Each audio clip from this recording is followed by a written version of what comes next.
Irmãos, boa noite a todos. Que a graça e a paz do nosso Deus e do nosso Senhor Jesus Cristo seja com cada um de nós, nesse momento em que nós também nos preparamos para ouvir a voz do Senhor, a palavra que é inspirada, a palavra que Deus revelou a nós, para a nossa direção, para a nossa edificação. É um prazer continuar com os irmãos, uma vez que já estivemos pela manhã, e agora esse privilégio também de retornar a esse púlpito e poder compartilhar da palavra do Senhor a esta amada igreja. E eu quero convidá-los a abrirem suas Bíblias na carta de Paulo aos Efésios. Nós vamos fazer a leitura do versículo 1 ao versículo 10. Efésios, capítulo 2, do versículo 1 ao versículo 10.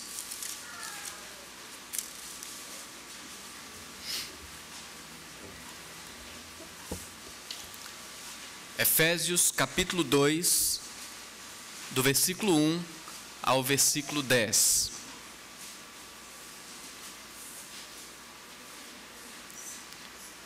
A palavra do Senhor nos diz assim: Ele vos deu vida, estando vós mortos nos vossos delitos e pecados, nos quais andastes outrora, segundo o curso deste mundo, segundo o príncipe da potestade do ar, do espírito que agora atua nos filhos da desobediência, entre os quais todos nós andamos outrora, segundo as inclinações da nossa carne, fazendo a vontade da carne e dos pensamentos, e éramos por natureza filhos da ira, como também os demais. Mas Deus, sendo rico em misericórdia, por causa do grande amor com que nos amou, e estando nós mortos em nossos delitos, nos deu vida juntamente com Cristo, pela graça sois salvos, e juntamente com Ele nos ressuscitou, e nos fez assentar nos lugares celestiais em Cristo Jesus, para mostrar nos séculos vindouros a suprema riqueza da sua graça, em bondade para conosco em Cristo Jesus. Porque pela graça sois salvos mediante a fé, e isto não vem de vós, é dom de Deus, não de obras, para que ninguém se glorie, pois somos feitura dele, criados em Cristo Jesus para boas obras, as quais Deus de antemão preparou para que andássemos nelas. Oremos mais uma vez. Bendito Deus, obrigado pela Tua palavra. Obrigado, Senhor, porque ela foi nos deixada para a nossa instrução, e que o Teu Espírito atue, ó Deus, em nossos corações e aplique a Tua palavra, ó Deus, em nossas vidas. É o que nós te pedimos, em nome do Teu Filho Jesus. Amém. Um texto escrito também pelo apóstolo Paulo, na sua carta aos Romanos, capítulo 3, versículo 23, diz o seguinte: Pois todos pecaram e carecem da glória de Deus. Todos pecaram e carecem da glória de Deus. Nesse texto aos Romanos, o apóstolo Paulo traz à nossa memória o fato de que todos são pecadores e que não há nenhum justo.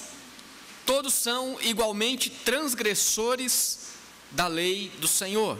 Todos são igualmente transgressores daquilo que Deus estabeleceu como norma de vida e de conduta segundo a sua vontade.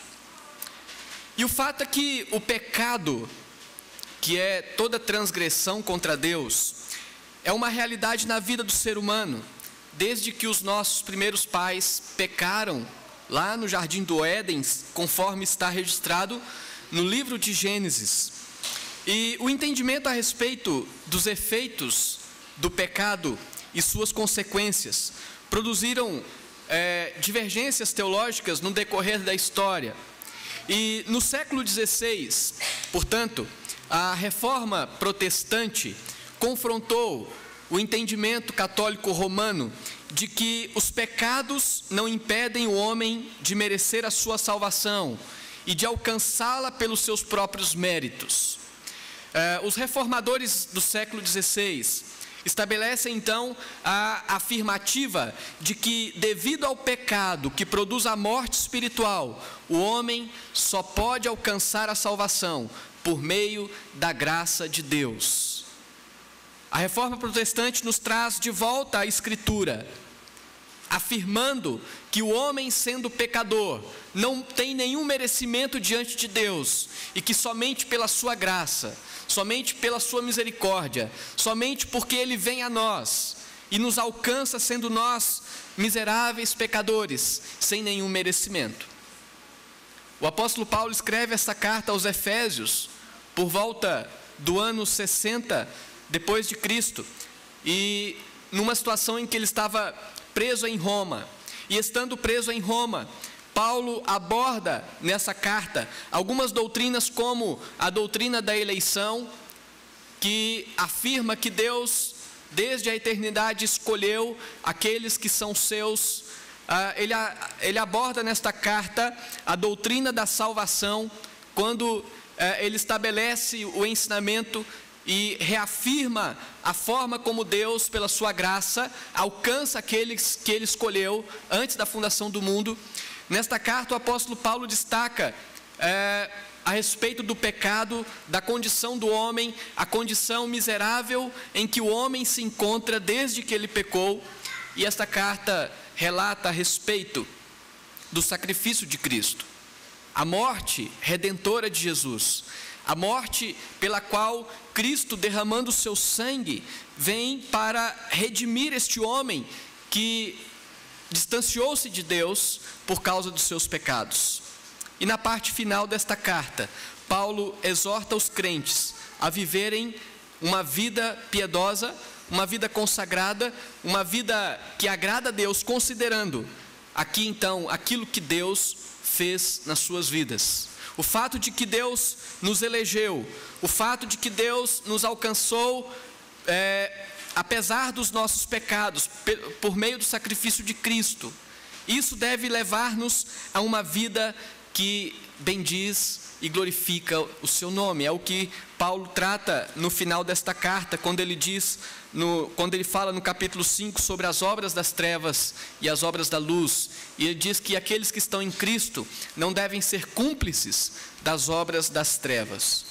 E considerando, portanto, que os judeus da época do apóstolo Paulo se vangloriavam de terem vantagens diante de Deus pelo fato de serem israelitas, Paulo, na sua carta aos Efésios, os iguala a todos os homens, levando em conta que o pecado encerra a todos na mesma condição de mortos diante de Deus. Os judeus a quem o apóstolo Paulo dirige esta carta se vangloriavam da sua condição, no sentido de que, sendo eles israelitas, eles estavam em vantagem diante de Deus. Mas Paulo diz: olha, todos pecaram, todos estão mortos por causa dos seus pecados. E aqui então, especificamente no capítulo 2 desta carta, Paulo deixa claro que os pecados evidenciam duas realidades opostas. Os pecados, ao mesmo tempo que geram morte e destruição, pela graça e misericórdia de Deus, apesar dos pecados, o pecador, portanto, é alcançado para a sua salvação. E aqui então eu quero compartilhar com os amados irmãos nesta noite sobre estas realidades evidenciadas pelos pecados. Realidades que os nossos pecados evidenciam. Os nossos pecados lançam luz para duas realidades importantes que nós podemos ver nesse texto. Primeiro, os pecados evidenciam a morte. Os pecados evidenciam a condição de morte. Nós podemos ver isso no versículo 1 ao versículo 3, que diz que Ele vos deu vida estando vós mortos nos vossos delitos e pecados. nos quais andastes outrora, segundo o curso deste mundo, segundo o príncipe da potestade do ar, do espírito que agora atua nos filhos da desobediência, entre os quais todos nós andamos outrora segundo as inclinações da nossa carne, fazendo a vontade da carne e dos pensamentos, e éramos por natureza filhos da ira, como também os demais. Então, o apóstolo Paulo está afirmando que os nossos pecados evidenciam esta condição de morte. Os pecados evidenciam a morte diante de Deus, a morte espiritual. Os pecados evidenciam que o ser humano, na sua condição natural de pecador, ele está morto, ele está incapaz, numa situação de incapacidade, numa situação em que ele, por si só, não tem nenhum desejo de buscar a Deus, por si só não tem nenhuma motivação ou iniciativa de buscar a Deus. O apóstolo Paulo nos mostra isso através de algumas afirmações que ele faz aqui, quando ele diz, como nós já lemos, que escrevendo aos seus destinatários, ele diz: olha, ele nos deu vida estando nós mortos nos nossos delitos e pecados, nos quais andaste segundo o curso deste mundo.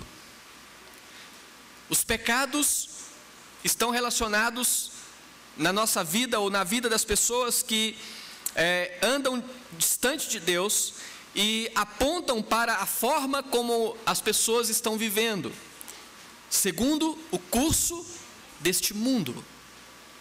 A palavra de Deus, quando fala sobre o mundo, neste aspecto, fala sobre a sua condição contra Deus, a sua postura oposta a Deus, o seu pensamento ante Deus.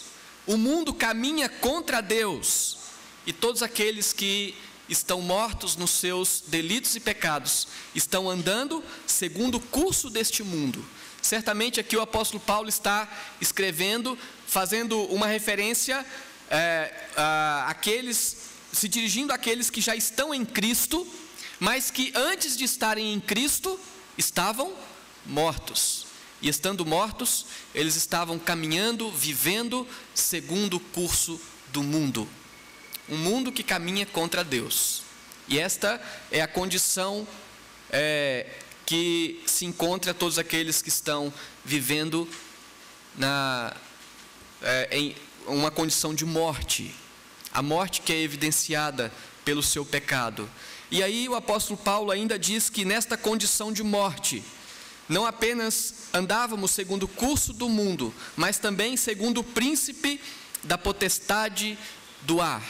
Esses termos que o apóstolo Paulo se utiliza aqui, nada mais é para dizer que aqueles que estão mortos nos seus delitos e pecados andam segundo a vontade de Satanás, andam segundo a vontade do diabo. A palavra do Senhor diz que aquele que não crê em Cristo Jesus tem como pai o diabo. E aqueles, portanto, que estando mortos nos seus delitos e pecados, que estão longe de Cristo, que é aquele que dá vida, não apenas estão caminhando segundo o curso do mundo, contra Deus, mas também caminham segundo a vontade de Satanás. E o apóstolo Paulo continua dizendo que estes que estão mortos, nós que estávamos mortos, não apenas andando segundo o curso do mundo e segundo a vontade de Satanás, o apóstolo Paulo diz também que nós andávamos desta forma, e ele diz aqui ainda no versículo 2, do Espírito que agora atua nos filhos da desobediência, ainda se referindo à ação de Satanás na vida daqueles que estão vivendo em desobediência. E desobediência a quê? Desobediência à vontade de Deus. Desobediência àquele que nos criou, aquele que fez todas as coisas. desobediência àquele que estabeleceu todas as normas de vida em todos os sentidos. Portanto, aqueles que estão mortos são chamados pelo apóstolo Paulo de filhos da desobediência. No versículo 3, o apóstolo Paulo diz ainda: entre os quais também todos nós andamos outrora, segundo as inclinações da nossa carne, fazendo a vontade da carne e dos pensamentos. Vejam só que não apenas segundo o curso do mundo, não apenas segundo a vontade de Satanás, não apenas sendo taxados ou definidos como filhos da desobediência, mas aqueles que estão mortos nos seus delitos e pecados, são pessoas que andam segundo a sua própria vontade. Andar segundo a própria vontade, para alguns parece ser uma grande vantagem, mas certamente é um grande prejuízo, porque a Bíblia nos afirma que o coração do homem é enganoso. Aquele que quer viver ou que vive segundo aquilo que o seu coração deseja, segundo as inclinações da sua carne, segundo a sua própria vontade, certamente trilha por caminhos tortuosos, caminhos que não agradam a Deus, caminhos que afastam da presença de Deus. E é assim que o apóstolo diz: vocês, crentes de Éfeso, antes de terem vida em Cristo, é dessa forma que vocês andavam, porque vocês estavam mortos nos seus delitos e pecados. Vocês estavam andando segundo a vontade dos seus próprios pensamentos, segundo as inclinações da sua própria carne, fazendo o desejo do seu próprio coração. Muitas pessoas dizem que nós devemos fazer o que o nosso coração manda, mas certamente esse não é um pensamento baseado, que tenha apoio na palavra de Deus para aquele que está em Cristo. O ímpio, de fato, se gloria em poder fazer o que seu coração manda, mas nós, como servos de Deus, que estamos em Cristo, devemos sondar o nosso coração, devemos avaliar o que o nosso coração deseja, devemos avaliar o que a nossa mente pensa, se de fato é algo que agrada a Deus, porque esta é a condição daquele que está morto, que ainda não está em Cristo. Ele anda segundo os seus próprios pensamentos, e nesta condição de mortos, o apóstolo Paulo diz: e éramos por natureza filhos da ira, como também os demais. Em outras palavras, Paulo está dizendo que quando estávamos mortos nos nossos delitos e pecados, nós estávamos debaixo da ira de Deus. Nós estávamos na mira da ira de Deus. E certamente, pelo fato de Cristo ter na cruz sofrido a ira de Deus, quando ele morreu, quando ele foi rejeitado, quando ele foi ali na cruz condenado, ali ele sofreu a ira em nosso lugar. Portanto, em Cristo já não somos mais filhos da ira, porque agora em Cristo nós temos uma nova condição. O fato, meus queridos, é que os nossos pecados, ou os pecados da raça humana, evidenciam a morte. Quando nós olhamos a pecaminosidade do homem, o que nós podemos ver é uma condição de morte. Morte espiritual, morte eterna, morte que revela a distância do homem da presença de Deus. E é assim que vivíamos antes de termos um encontro com Cristo. A palavra do Senhor diz que o salário do pecado é a morte. Romanos capítulo 6, versículo 23. E é isso que Paulo está dizendo. O pecado revela a condição de morte. Porque foi isso mesmo que Deus disse aos nossos primeiros pais, que no dia em que eles desobedecessem, no dia em que eles comessem daquele fruto que foi colocado no meio do jardim do Éden, certamente eles morreriam. E o homem pecou, e o homem morreu diante de Deus. Foi vivendo agora uma vida distante de Deus que revela esta morte. O fato é que o pecado continua evidenciando esta condição de morte daqueles que vivem distantes de Deus. Todos que vivem longe de Deus trilham naturalmente o caminho contrário à vida que Deus oferece em Cristo Jesus. Os que estão mortos não estranham qualquer tipo de comportamento pecaminoso. Aqueles que estão mortos consideram todos os caminhos viáveis. Aqueles que estão mortos consideram qualquer tipo de vida uma possibilidade. E consideram, no máximo, as atitudes erradas como opções de vida, de acordo com o gosto de cada um. É assim que vivem aqueles que estão mortos nos seus delitos e pecados. Os que estão mortos não compreendem que o pecado é algo que fere a glória de Deus e não percebem o seu poder de escravidão e de condenação.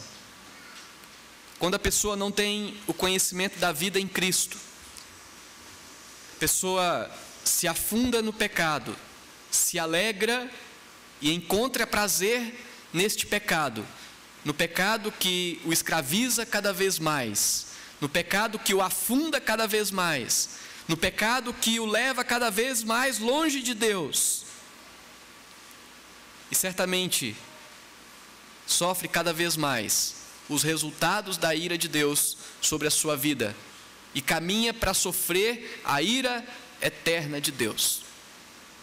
Então, até aqui nós podemos ver que uma das coisas que o pecado revela, o pecado evidencia, é a condição de morte que o ser humano se encontra. A condição de morte e distanciamento de Deus em que o homem se encontra. Mas podemos ver uma outra realidade que é evidenciada também pelo pecado. Os pecados também evidenciam a vida pela graça. Quando nós olhamos para a condição pecaminosa do homem, ao mesmo tempo nós vemos uma condição de morte. Mas por outro lado, vemos que, apesar dos seus pecados, a graça de Deus é superabundante na vida daqueles que Ele escolheu para serem seus servos. Então, quando nós olhamos para a condição de pecado do homem, nós vemos a graça de Deus sendo derramada e sendo manifestada.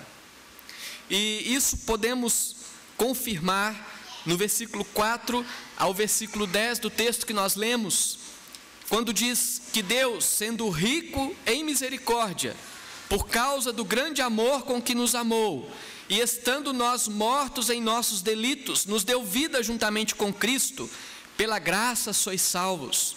E juntamente com Ele nos ressuscitou e nos fez assentar nos lugares celestiais em Cristo Jesus, para mostrar nos séculos vindouros a suprema riqueza da sua graça, em bondade para conosco em Cristo Jesus. Pela graça sois salvos mediante a fé, e isto não vem de vós, é dom de Deus, não de obras para que ninguém se glorie, pois somos feitura dele, criados em Cristo Jesus para boas obras, as quais Deus de antemão preparou para que andássemos nela. O apóstolo Paulo então retrata a condição de morte que o pecado revela, e agora ele contrasta dizendo, olha, apesar disso, no versículo 4, mas Deus, sendo rico em misericórdia, por causa do grande amor que nos amou, e estando nós mortos, nos deu vida juntamente com Cristo. Então, quando nós olhamos a condição pecaminosa do ser humano, nós vemos este outro lado, o lado que evidencia a graça de Deus que é derramada, a graça abundante de Deus, que supera todo o pecado, a graça que traz sobre nós o perdão que cancela toda a nossa dívida diante de Deus, não por qualquer merecimento nosso, porque o próprio apóstolo Paulo diz, e estando nós mortos, ou seja, estando nós numa condição em que nós não temos nenhuma iniciativa, Ele vem a nós com a sua graça. Então, aqui algumas questões que são destacadas pelo apóstolo Paulo. Primeiro, sendo Deus rico em misericórdia. Segundo, por causa do grande amor com que nos amou. E terceiro, estando nós mortos nos nossos delitos e pecados. Estando nesta condição, o que Deus realiza por nós? Primeiro, Ele nos deu vida juntamente com Cristo. Pela graça sois salvos. Paulo está se dirigindo a pessoas que um dia viveram uma vida que estava marcada pela condição da morte espiritual. E estas pessoas um dia foram alcançadas por Cristo.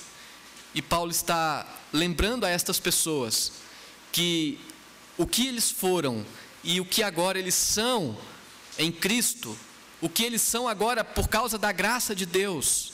A graça certamente é o favor imerecido de Deus em prol dos pecadores. O próprio versículo 8, o versículo 9 diz que pela graça sois salvos mediante a fé, e isto não vem de vós. É o favor imerecido. É o amor derramado em nossos corações, apesar do que nós éramos e apesar do que nós somos. E o apóstolo Paulo diz que Ele nos ressuscitou juntamente com Cristo. Visto que a morte veio por um homem, também por um homem veio a ressurreição dos mortos. É o que Paulo diz em 1 Coríntios capítulo 15, versículo 21. Por causa de um homem veio a morte a todos, mas também por outro homem, Cristo Jesus, veio a vida, a ressurreição. Então Cristo é a solução, Cristo é a razão de podermos dizer, temos vida.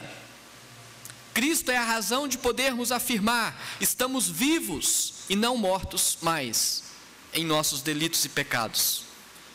E o apóstolo Paulo diz que por esta graça, por este amor, pela misericórdia de Deus, Ele nos fez assentar nos lugares celestiais juntamente com Cristo. Paulo está fazendo referência a uma situação em que, apesar de ainda estarmos vivendo no mundo, no qual ainda estamos sujeitos a pecar, mas sendo nós já vivificados e restaurados, temos também a convicção de uma realidade que é eterna, na qual já estamos sentados nos lugares celestiais, juntamente com Cristo. Aquele que está em Cristo já não está mais vivendo uma condição de morte, está vivo em Cristo, não pelos seus próprios merecimentos ou pelas suas próprias obras, mas pela graça de Deus. E pode ter a plena certeza de que já tem o seu lugar à destra de Deus, no qual pela fé já estamos assentados juntamente com Cristo. O apóstolo Paulo, escrevendo a Timóteo, no capítulo 1, diz: sou grato para com aquele que me fortaleceu, Cristo Jesus, nosso Senhor, que me considerou fiel, designando-me para o ministério. A mim que noutro tempo era blasfemo, perseguidor, insolente, mas obtive misericórdia, pois o fiz na ignorância, na incredulidade. Transbordou, porém, a graça do nosso Senhor, com a fé e o amor que há em Cristo Jesus.